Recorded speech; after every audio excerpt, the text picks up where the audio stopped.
নমস্কার বন্ধুরা, কেমন আছো তোমরা সবাই? আজ কোজাগরি লক্ষ্মী পুজো।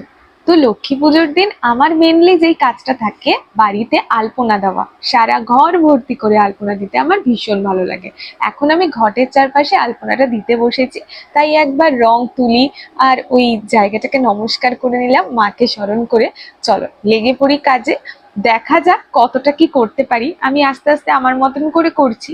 পুরোটা কমপ্লিট হওয়ার পর তোমরা কিন্তু অবশ্যই কমেন্ট সেকশনে জানাবে কেমন হয়েছে। দেখো তো কেমন হলো।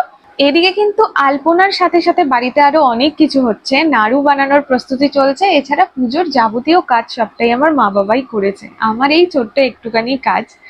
এবার আমি বসলাম আমাদের সদর দরজাতে আলপনা দিতে, অ্যান্ড আমি কিছু দেখে দেখে করছি না, নিজের মন থেকে করছি। হ্যাঁ, তার আগে অনেকগুলো ফটোজ আমি গুগল সার্চ করে দেখেছি আলপনার, তারপর নিজের মতো করে যেটা মনে হয়েছে সেটাই চেষ্টা করছি। আর ছোট্ট ছোট্ট আলতা রাঙা মা লক্ষ্মীর পাগুলো আঁকতে যে এত ভীষণ ভালো লাগে, কি যে শান্তি লাগে কি বলবো। আমি আমার মতন করে করেছি, দেখো তো কেমন লাগছে তোমাদের। সমস্ত কিছু কাজ আরো যাবতীয় অনেক কিছু কমপ্লিট করতে করতে ঘড়িতে বেজে গেল 4টে। এখন আমাদের ঠাকুরমশাই আসার টাইমও হয়ে গিয়েছে, আমরা অপেক্ষা করছি। সব কাজ কমপ্লিট, সারা ঘরে ছোট ছোট আলতা রাঙা পা। চলো ঠাকুরমশাই এসে গিয়েছে, তোমাদের সাথেও পুজোর কিছু ভিডিও শেয়ার করছি। আর বলো তোমাদের বাড়িতে কটার সময় পুজো হলো, আর তোমরা কে কটা নাড়ু খেয়েছো? আর না না, এখনো পুজো হয়নি, এখন নাড়ু খাওয়ার কথা বলবো না।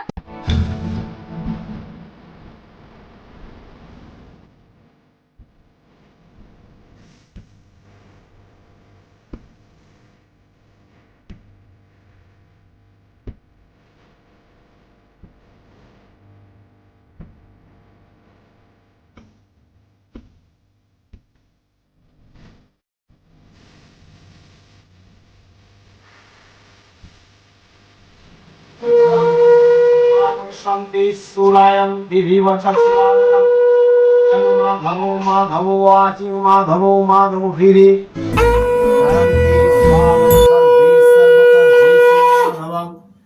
गतो पिबा जक्स्वरे कुंडली कक्षं सवाच्चा।